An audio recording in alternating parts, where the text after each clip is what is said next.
Good afternoon and welcome to Discernment Radio. I'm your host, Danielle Pailly.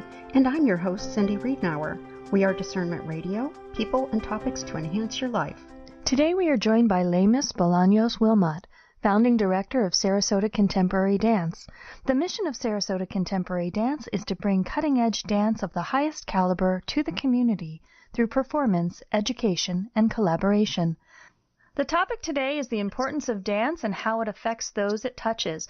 Welcome, Leymis. Thank you so much for joining us today. Thank you for having me. For those who may not be familiar with you and your work, can you tell us a bit about yourself and about the Sarasota Contemporary Dance Company? Yes, I have been in the Sarasota community for a little bit over 13 years. I actually moved here to help start a dance outreach program with Florida State University and teaching in the community and senior centers and bringing in guest artists into the schools. But at the same time, I was a choreographer. So I was creating work at various colleges, and I had the honor to start teaching a contemporary dance class at the YMCA here in Sarasota and met some amazing, talented local dancers that had graduated from college and had moved back home. So I started to work with those artists, and I had an opportunity to show work at Arts Day, which was an outdoor event that used to happen in Sarasota. And several people saw us there, asked, where can we see you perform? And at that time, I was like, well, my work is being presented here and there, and it was not in the area. It was in other parts of the state or out of the state. And I saw that there was a need and a desire to see contemporary dance locally. So I had some amazing board members, founding board members that really encouraged me at that time to get incorporated and start basing the company here. So that's how the company evolved as far as planting our roots here in Sarasota. I'm originally from Miami. So I had all my family there, and Sarasota didn't seem too far away. It's just a quick little drive. And I'm a Florida artist at heart.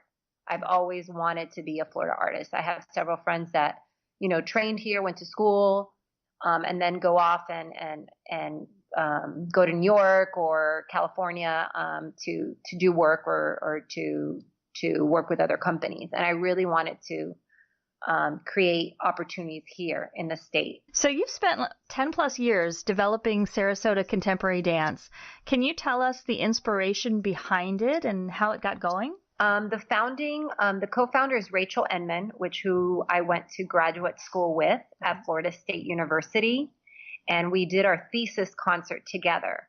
We're both have Arabic background. And so that was a really great connection at first. And her strengths were different than mine. She was exploring aerial work. Her background was in musical theater and ballet. And I came from a background of social dance. My background is Cuban American. So my experience was really just dancing at parties with my family, knowing the love and the joy of dance and how it brought family and community together. So being in graduate school with Rachel, we brought our strengths together, and she was always casted in my pieces, and I was choreographing and evolving as a choreographer at that time. So we decided to create a company called Fusion Dance Artists. So it was like a project-based company for us to stay connected while she moved back to Birmingham, and I was at that time doing some work with Jawale Jazala, which has a company in New York, and being her choreographic assistant, and also trying to juggle being home. It was, right when you graduate from college, you're just trying to figure out what's the next step. So I founded the company with Rachel in a way for us to stay connected, and also for us to be able to do projects, whether it was in Florida or in Birmingham. Oh, excellent. So can you tell us how you create a performance? I mean, how do you get the inspiration? How do you put it together? How does all that work? Well, I have now about 80 plus works. So Wow. sometimes, or 105, I think the last time I counted or something. Wow. So, I mean, Sometimes it comes from a commission, like somebody hires me to come in and set a specific work about a specific topic or to use a composition. But a lot of times when I first started choreographing, it was this idea of bringing my culture. So my work had a very distinct narrative. You could see the vocabulary from the African diaspora, specifically Caribbean, Cuban vocabulary. Music was inspiring me. So my culture was really informing my work at that time. I also was commissioned by the Ringling Museum to do a whole evening inspired by the exhibit that they had of Cuban artists.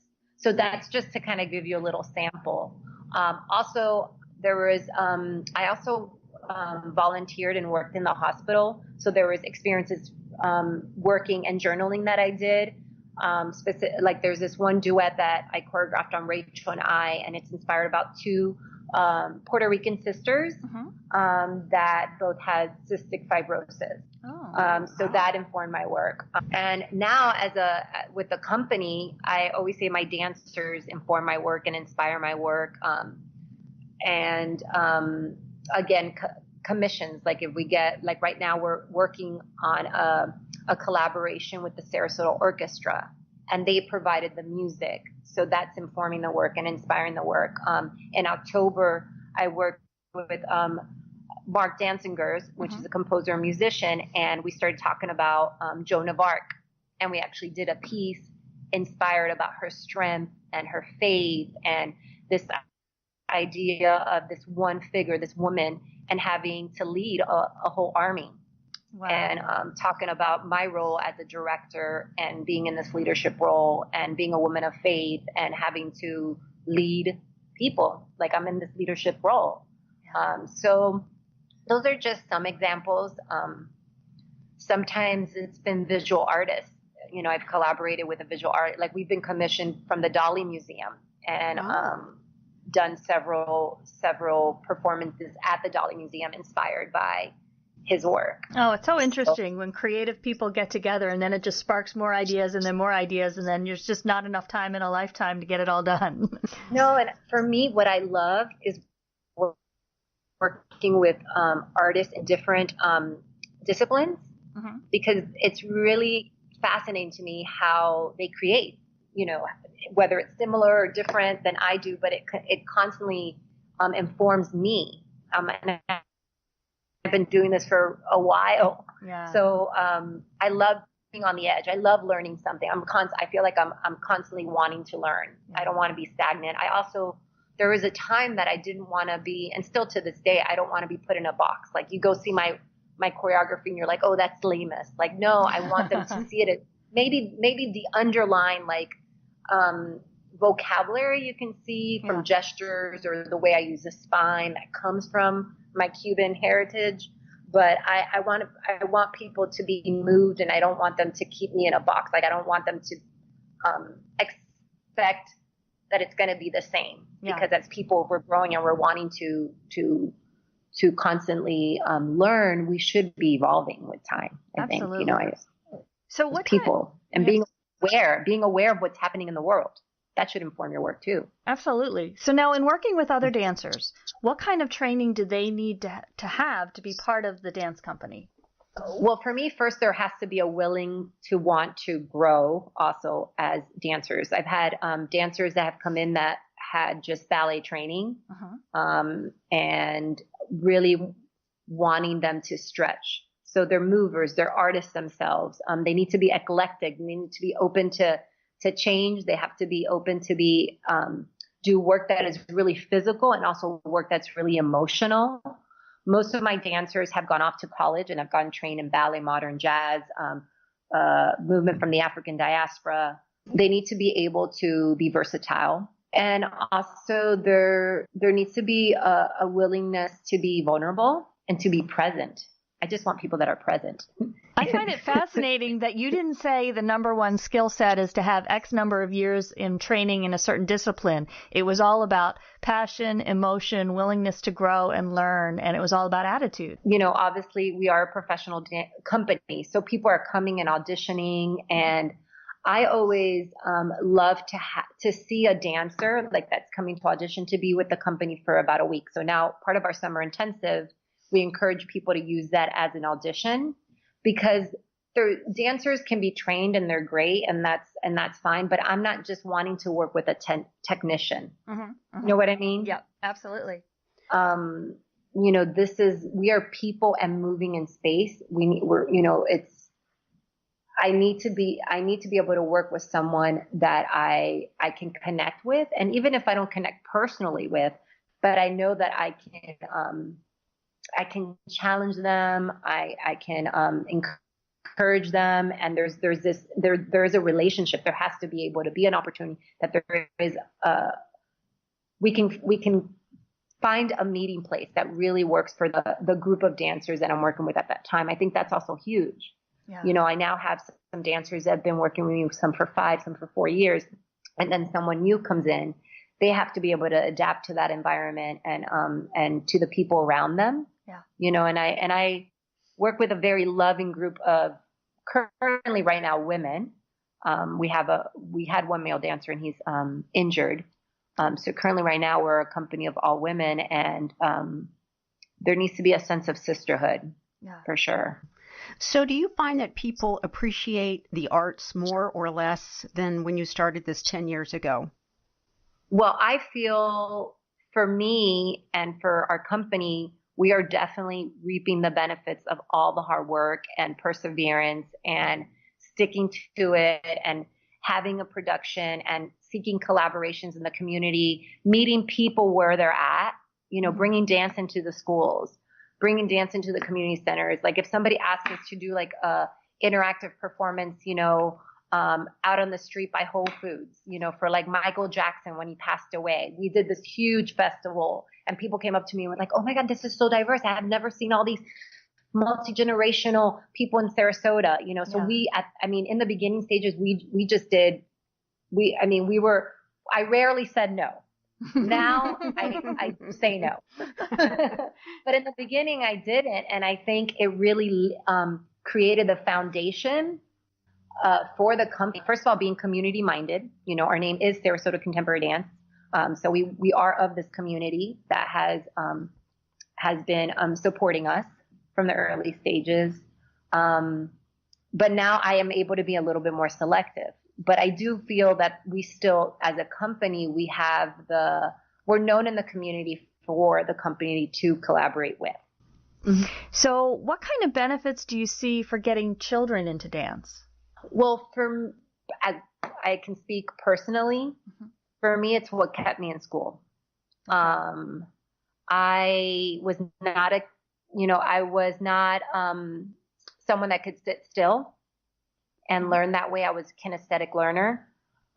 So when dance was, all my training came from the public school system. My parents couldn't afford, so I never went to a studio or anything, but I went to a magnet school that had dance. And then I went off to a performing art high school that had dance. So that was my strength. I baby talked. So I was like, I don't know, I almost failed kindergarten. My second language was, my first language was Spanish. So technically my second language was, English. Mm-hmm. So speaking and communicating with my body was how I learned. I had to do it. I had to read it. I had to, had to experience it. So I think at least in Sarasota, I've seen, and even in Manatee County, that, in the schools, they know how important it is to have arts integration, mm-hmm. And providing those opportunities for students to learn and experience math or science or reading in different ways. And when I was going to school, they didn't have that in the classroom setting. I had to go to like a school that had a magnet program, and then I could excel in that area. But I think being able to bring those two together, and I feel like in this community, they get that. They understand how important it is to have the arts in the classroom and how you teach a lesson and get the kids up, not just sitting and being like robots. I think that's huge. I also think dance has the power to bring joy.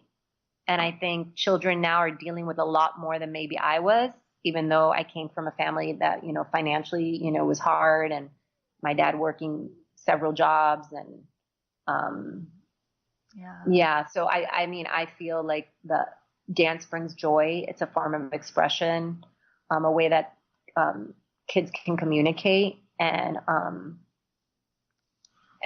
the model here for us, we've actually started kids classes at our studio. Okay. And we're really about encouraging creativity and self-expression. When you teach them dance, is it just dance class, or do you separate out different forms of dance so they learn the difference between them? How do you approach it? Right. Well, right now at our studio, we're teaching urban dance. Mm-hmm. Okay. And we're teaching contemporary. And the contemporary class is also incorporates a lot of what people would consider creative dance. Mm-hmm. Okay. But we do teach basic being in parallel, swings, drop swings, and also music is so interconnected with urban dance. So one of our teaching artists that teaches the urban dance class, he brings a lot of vocals and beatboxing in it. So the music is a strong component of the culture. Also, if you're teaching urban dance and hip hop, it's about a culture of people at that time and a way of expressing themselves through rap. Yeah. So we incorporate those so they know that there's more than just one way of moving. That was huge. Growing up, I didn't see until I saw the Alvin Ailey Dance Company and Urban Bushwoman Dance Company that there was people darker skin and maybe more muscular and had a butt that were professional dancers. And they're moving in ways you're like, I didn't know a body could do that.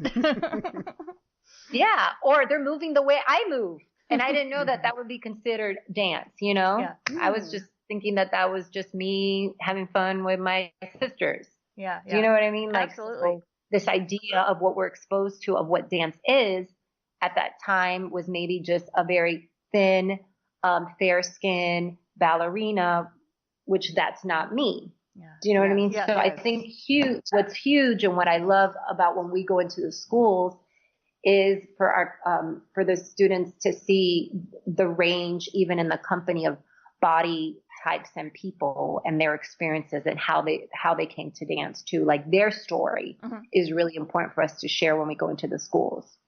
I've been reading recently that more and more women are breaking into choreography. So I know you have been doing this for a long time. So what do you see in this area as the future of women having more roles in this? We're just taking back what was ours to begin with. Because the pioneers of modern dance was, when you read about the pioneers of modern dance, was Isadora Duncan and Pearl Primus and Lori Fuller and Martha Graham. And so these were the modern, modern pioneers. So can you tell us how the community can be involved with Sarasota Contemporary Dance? Well, yes, they can come to our performances. We have a full season at the Jane B. Cook Theater. So we have a performance that happens in October, one that just happened, which is our Voices, which this year was all company members that choreographed. And then our next performance is January 31st through February 3rd, and that's called Dance Makers. And it's showcasing a range of contemporary choreographers from around the world that came and set work on the company.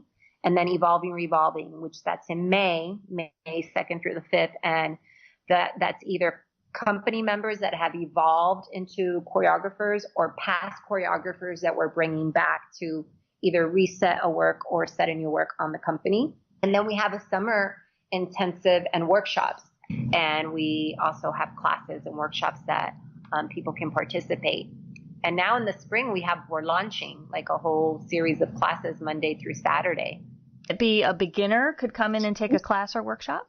Yeah, on Tuesdays and Thursdays, we have beginner, intermediate, contemporary dance in the evenings. And then on Mondays, we have an adult urban dance that actually has been really popular.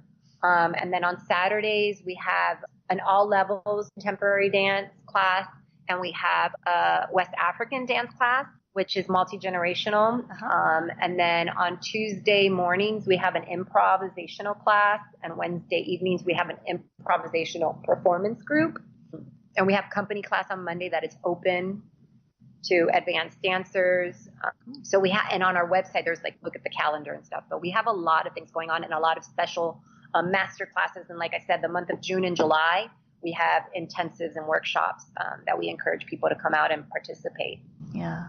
In the time we have remaining, can you talk a little bit about Dance for Parkinson's and physically integrated dance? So Dance for Parkinson's, we started that about 6 years ago, and I was the lead teacher. They approached me at a time that I actually was a caregiver for my mother-in-law with Parkinson's. And shortly after she passed away, they launched the program at Parkinson's Place. And they really provided the support that I needed to start a class there. And I wanted it with a drummer, and I wanted an assistant in the class. So that model was very important to me. And the class continues. Now, one of my company members, Shen Young Densingers, is actually the lead instructor there. And so it's part of our offering as a company. And it's been just a great partnership. Again, what I tell people with dance, the way it builds community and the way that it brings joy and also accountability, I feel like that's what's really resonated with the Parkinson's people. I mean, I still go in every now and then and sub for the class, and there's the caregivers that say they only come to this class. This is the class they come because also the fact that it has the drumming. Yeah. So as, you know, the disease takes on, you know, and everyone is different. No one person with Parkinson's looks or they're, you know, the progression is very different on everybody. When they stop to being able to move, the fact that there's still the drumming and the music, it actually, I feel, people continue to come because of the music. And also because of the community that they have made there, that they feel supported. Yeah. And there's a lot of science now there's still more studies that need to be done that are showing that people in dance classes are actually, it's helping their condition. It's helping them with the rhythm. And there are people that say they don't have any symptoms when they're dancing. Now, you know, I know there's more science that needs to be done to, you know, find out why that is, but the research is coming along in that direction. I know, and that's one thing I haven't really delved into, but this coming spring, I'm co-teaching a course at New College with Peter Cook, and he's neuroscience, and we're calling it Brain, Dance, and Parkinson's, and we're going to have about 12 participants from the Parkinson's Place with New College students participating in the class, gathering. I know that there's more. Like, I know the benefits of dance for me personally. Like, it brings me joy. It's I feel like, you know, it keeps me active, creative, using my brain, using my imagination. It builds accountability. It builds community. So all those things, I know the personally benefits. And I think that that rolls over to any class that we teach. But I know that there is specific data that we haven't gathered yet, and I'm hoping with this class it would begin. That's awesome. That is awesome. So to wrap up, can you tell us where people can find you both online and in Sarasota? Yes, online, www.sarasotacontemporarydance.org, or they can come visit us at our studio, our home studio, which is on Central and Boulevard of the Arts, and we're on the 3rd floor. Leymis, thank you so much for joining us today. We really appreciate having you on the show. Thank you so much for having me. This is great. Thank you for listening to Discernment Radio. If you like the show, please click to follow.